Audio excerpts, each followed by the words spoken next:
Namaste children, how are you all? I hope you are fine. And in the last class we discussed finding square roots of decimal numbers, and we have discussed some of the applications of squares and square roots. And today also we will discuss few applications of squares and square roots, or where we use the concept of squares and square roots. See the question, exercise number 6.4, question number 6. Find the length of the side of a square whose area is 441 meter square. So what we need to find the length of the side of a square whose area is given. How much it is? 441 meter square. We need to find the area of the square. So what is area of a square? The product of side and side. That is side into side is the area of the square. We don't know the length of the side of the square. Let it be x. Then the area of the square will be x into x. That is equals to 441 meter square. So now we will find out what is given in this question. Area is given. So area of the square is equals to area of the square is equals to 441 meter square. Let the length of the side of the square it be side of the square be x. It is x meters, or simply we will take it as x meters. Now therefore area of the square is equals to area of the square is equals to, what is the formula for area of the square? It is side into side, square units. Now here what is the side of the square? We have taken this as what? X. Therefore side into side is equals to x into x. That is equals to x into x, which is equals to area of the square is equals to how much? 441 meter square. 441 meter square. Now multiply x into x is equals to x square. That is equals to 441 meter square. Now we need to find x. Transpose square to that side. That is square root of 441 meter square we get. Now find the square root of 441 either by using the prime factorization method or by using long division method. So 441. So use long division method. I am using here long division method. So what it will be is, so what is the first step? Keep the bar over a pair of digits from right side to left side. That is first 41 and then it is 4. So next step is identify the number under the leftmost bar, that is 4. Then take the perfect square number which is equals to this number or less than this number. 4 is a perfect square number. Therefore it is 2 into 2. 2 square is equals to 4. 4 minus 4 it is 0. Then bring next pair of digits is 41. So after that what? Double this quotient. What is the quotient which we want here? It is 2. When we double it, what we get? 4. So now here we have 41 is there. Which digit I should keep on the right side of 1 so that the product will be equals to 41. How much it is? Yes, it is 1. So keep here 1. 1 ones are 1. 1 fours are 4. 41 minus 41 it is 0. Now what is the quotient which we got here? It is 21. Therefore x is equals to what? 21 meters. Hence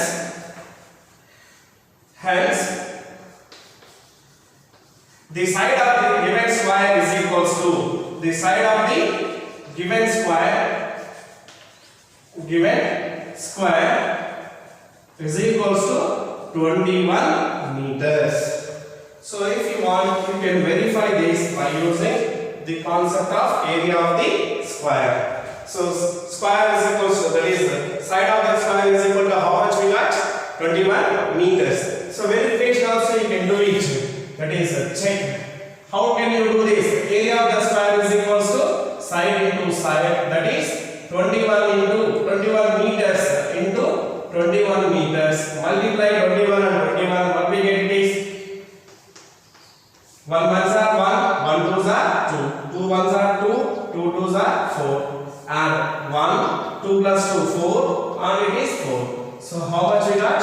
441 meter square. So like this we can find the side of the square. Side of the square when the area is given. Similarly, we can also apply the concept for right angle triangle to find any one of the perpendicular side or to find the hypotenuse of the right angle triangle.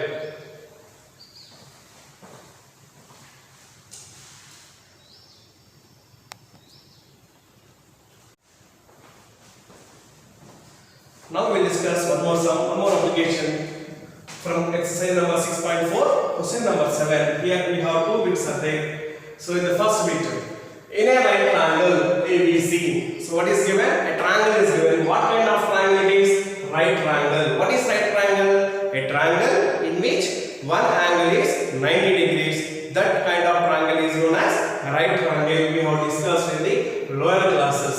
And in that, which is the right angle? It is angle B is 90 degrees. And it is given that AB is equal to 6 centimeters, BC is equal to 8 centimeters. Find AC. Find AC. Name the property which we can apply for right angle triangle.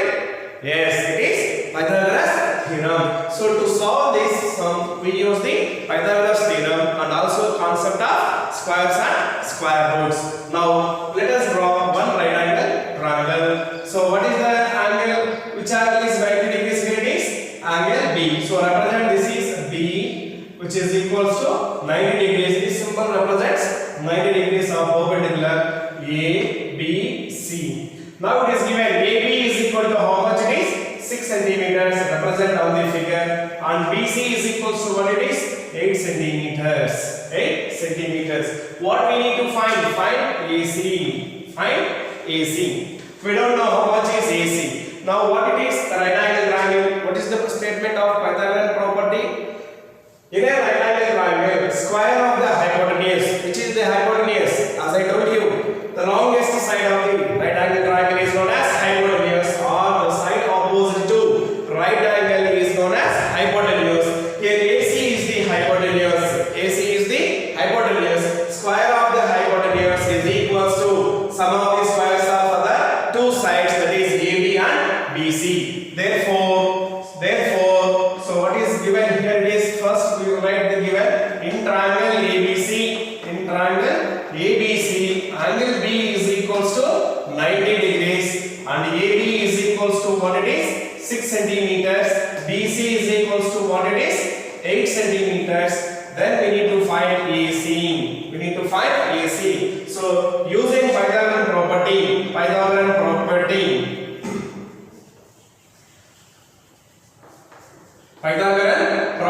So what it says that square of the hypotenuse, that is AC. AC square is equals to sum of the squares of other two sides. Which are the other two sides? AB is one side and BC is the other side. So square of AB is AB square plus BC square. AB square plus BC square. Now we substitute the given values in the place of AB and in the place of BC. AB is equal to how much? 6 centimeters and BC is equal to how much?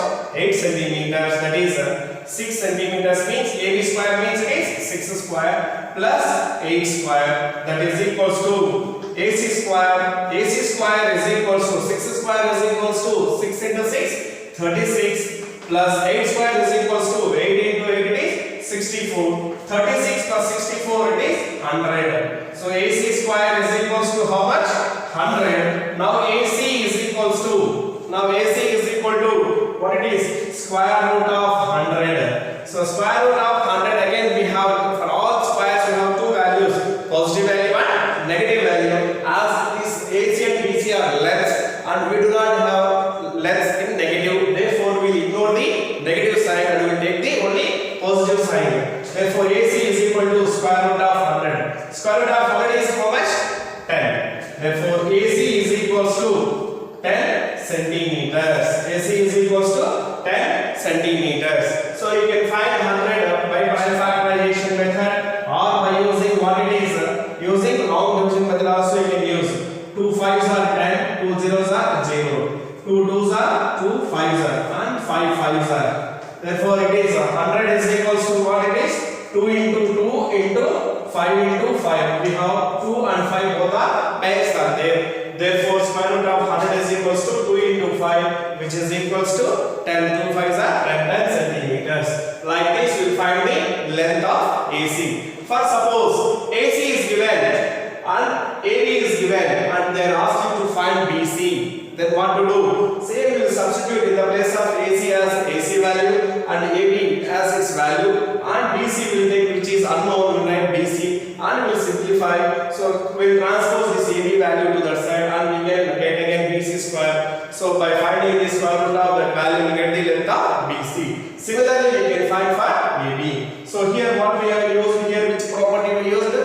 Pythagorean property. Pythagorean property states that the square of the hypotenuse is equals to sum of the squares of other two sides in a right angle triangle. The hypotenuse is nothing but the longest side of the right angle triangle, or it is the side opposite to exactly a right triangle. So like this we will apply squares and square roots to find the unknown side of a right angle triangle.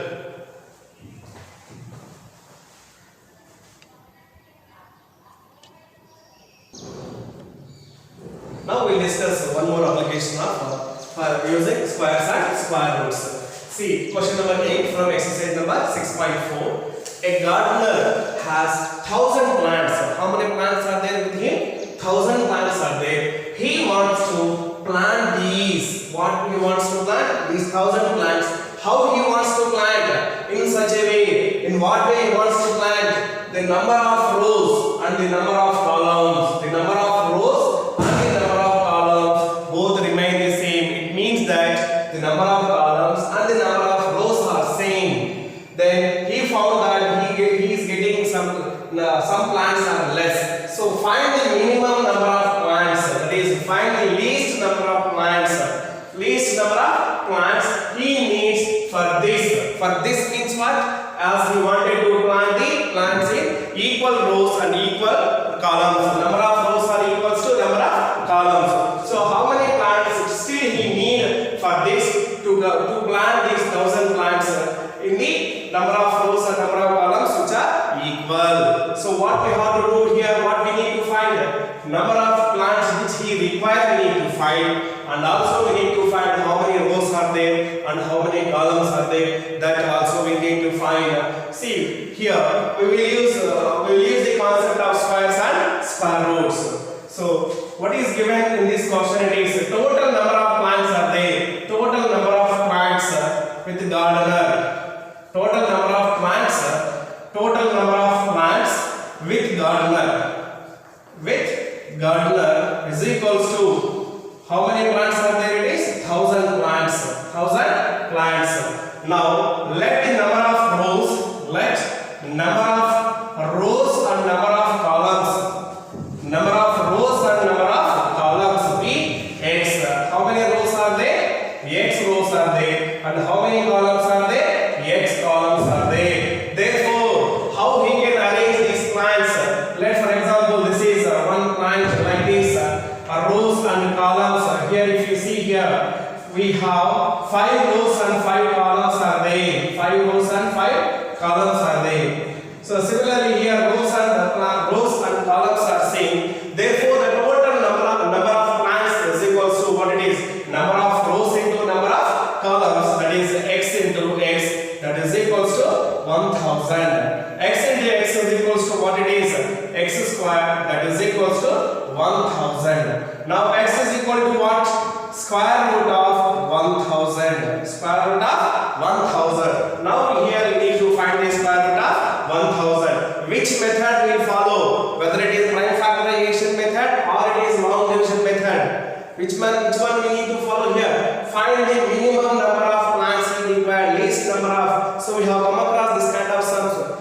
Which is the least number to be added to the given number so as to get a perfect square number. The same kind of sum it is. So as to get a perfect square number. What number should be added to the given number to get a perfect square? So here, as we know, 1000 is not a perfect square. Why it is 1000 is not a perfect square? Because what it is 1000 is not a perfect square. Why it is? Because Here we have three zeros are there here. Three zeros. As we have studied under the properties of squares, if three zeros are there last, we can say that it is not a perfect square. So now we are find the square root of this 1000 by using the which method it is? Long division method. So long division method, use the long division method to find the square root of 1000. So keep bar for 2 digits from right side to left side. So which is the leftmost bar, the number which is at the leftmost bar is 10. Identify the perfect square number which is less than or equal to 10. So 3 3s are 9. 9 is less than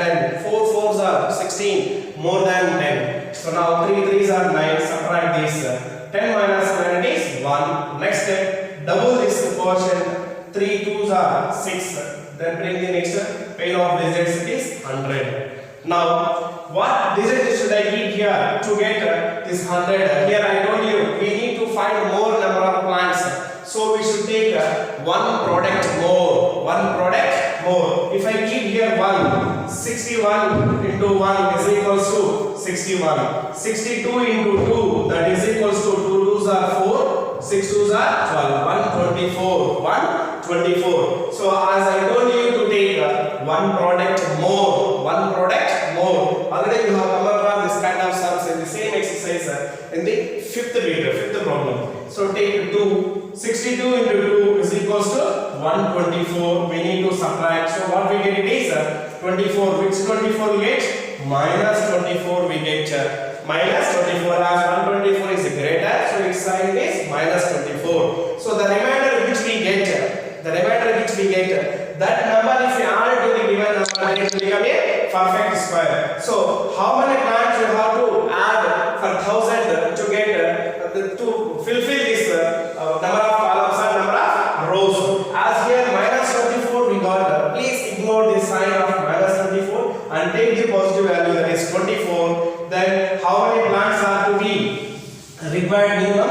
Therefore 24 plants are needed. 24 plants are needed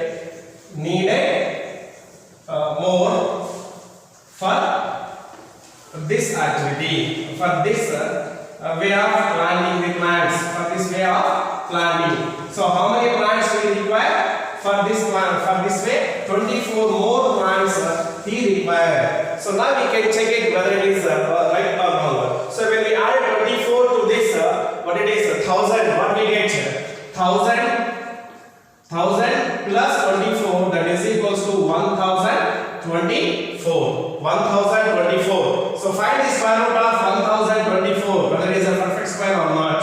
Keep the bar over a pair of digits 24 and 10. Now observe the leftmost number which is under the leftmost bar, it is 10. So take the nearest perfect square which is less than or equal to 10. So 10 is not a perfect square. The nearest perfect square it is 9. That is 3 3s are 9. So 10 minus 9 is 1. Next step, double the quotient. As here we have 3 is there. When you double it, you get 6.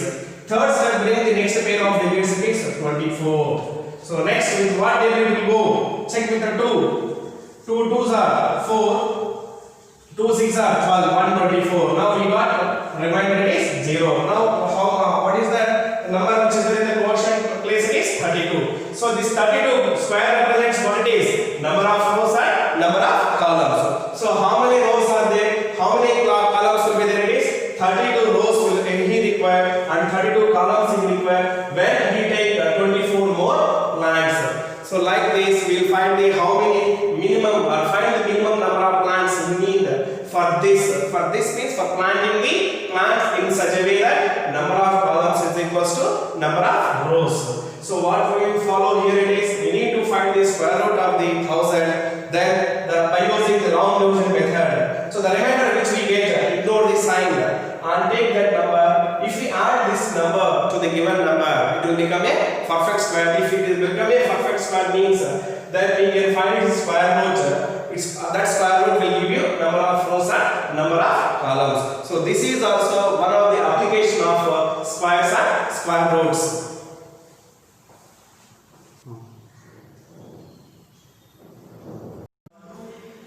Right, children, now we will discuss one more concept.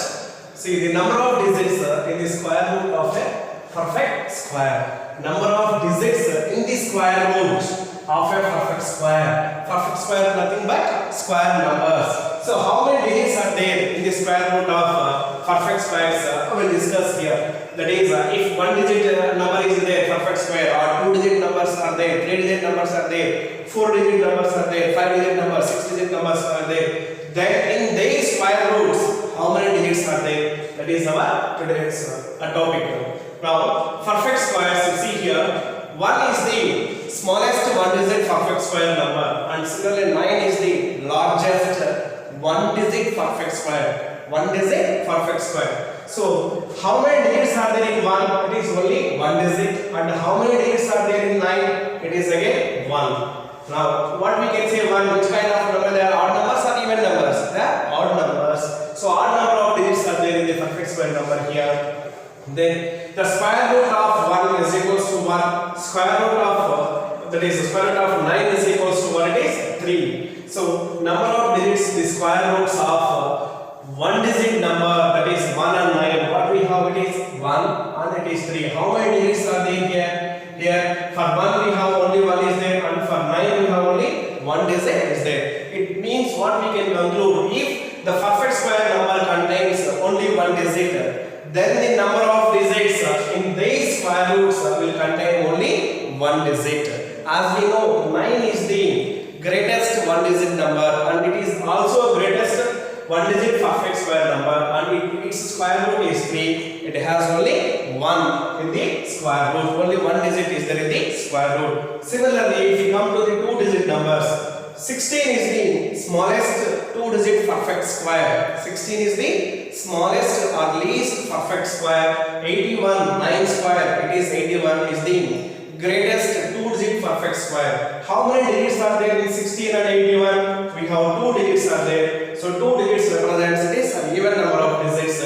Now square root of 16 is equals to 4 and square root of 81 is equals to 9. So 4 and 9 are the square roots of 16 and 81 respectively. So how many digits are there in the square root of 16? It is only 1 digit, and square root of 81 it is also only 1 digit. So again, what we can conclude, if a perfect square contains 2 digits, if a perfect square contains 2 digits, their square roots also contains only 1 digit. The square roots contain only 1 digit. From these two, what we can conclude? What we can conclude? If any perfect square number contains either 1 digit number or 2 digit number, their square roots will contain only 1 digit only. Only 1 digit. Similarly, if we come to the 3 digit numbers, the least perfect square number which is consisting of 3 digits is 100, and the greatest 3 digit perfect square is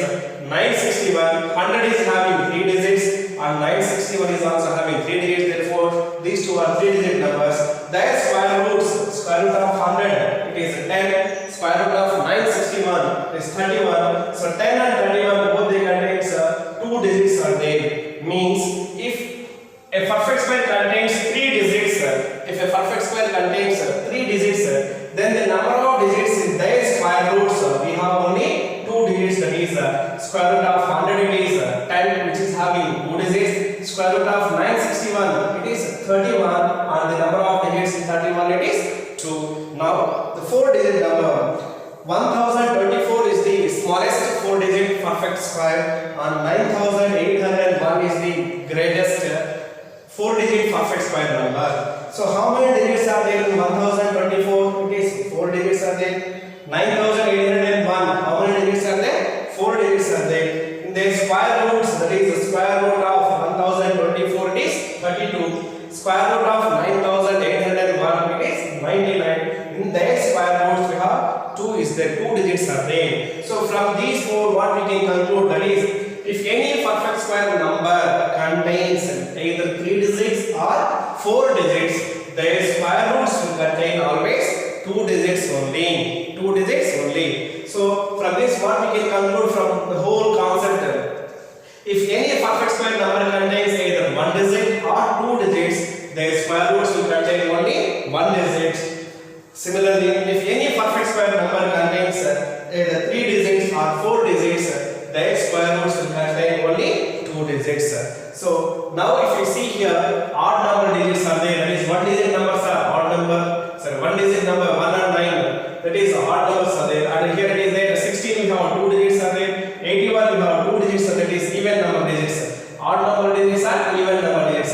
So from this we can conclude the number of digits in the square root of a perfect square is n by 2 for even number of digits in the perfect square. Now if you see here 16 and 81 both are having 2 digits, that is even number of digits are there. Similarly 1024 and 9801 we have 4 digits are there, that is also again even number of digits are there. Then how many digits are there without calculating like this by using this formula also we can see.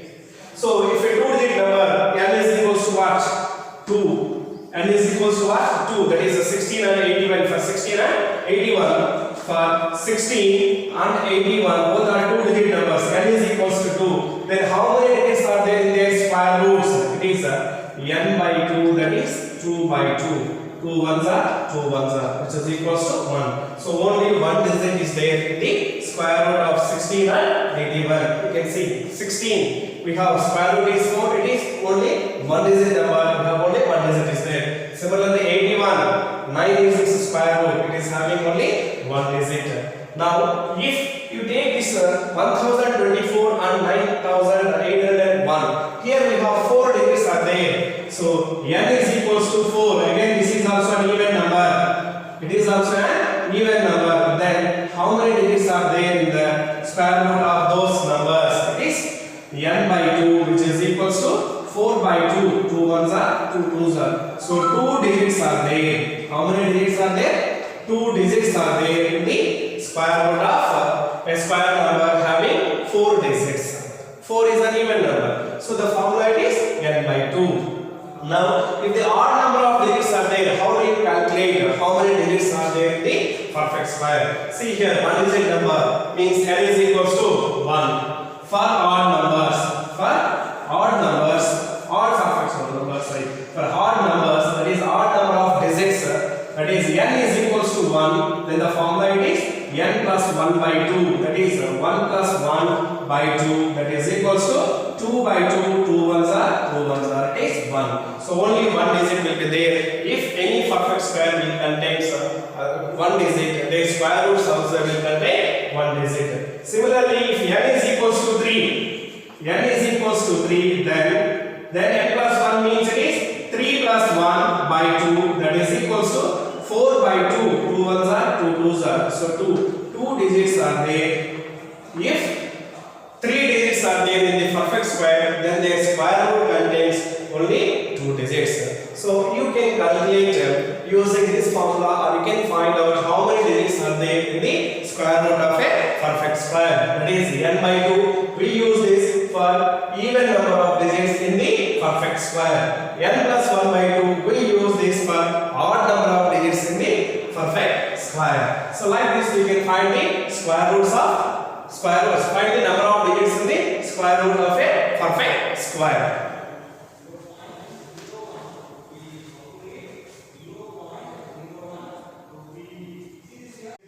Yes children, today's concept I hope you understand the applications of squares and square roots. Now if you come to the homework part, textbook page number 107, exercise number 6.4, question number 2, 1, 2, 3, 4 and 5.